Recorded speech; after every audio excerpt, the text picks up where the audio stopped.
Ram Ram guys. खेतों से काम करके मैं घर आ जाता हूँ और मैं देखता हूँ मेरा छोटा डॉन खाना खा रहा है। फिर मैं भी खाना निकलवा लेता हूँ। खाने में बना है पीसी पालक की सब्जी, रोटी, चावल। फिर उसे मैं खाने लगता हूँ। खाना खाने के बाद मैं अपने टुनटुन भांजे को खिलाने लगता हूँ। अपने भांजे को खिलाने के बाद चल देता हूँ मैं आराम करने के लिए। और मैं कमरे में आकर देखता हूँ कि मेरा बड़ा भतीज टीवी देख रहा है।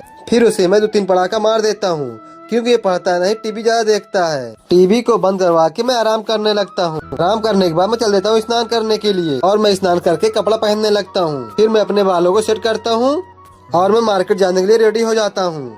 रेडी होने के बाद तराजू भरा झोला उठाता हूँ, चल देता हूँ खेत की तरफ। मैं और मेरा भांजा चल देते हैं खेत और मैं खेत में आकर देखता हूँ मेरे नवाब वाले भाई आ चुके हैं, क्योंकि इनकी नवाबों में हमको सब्जी लादना है। फिर मैं अपनी सब्जियों की बोरी को इनकी नवाबों पर लादने लगता हूँ।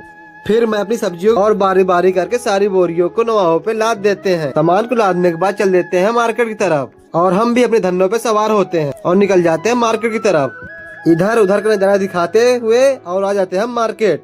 मार्केट आने के बाद सारी बोरियों को उतरवा लेते हैं। फिर धीरे धीरे सब्जियों को लगाकर हम रेडी हो जाते हैं।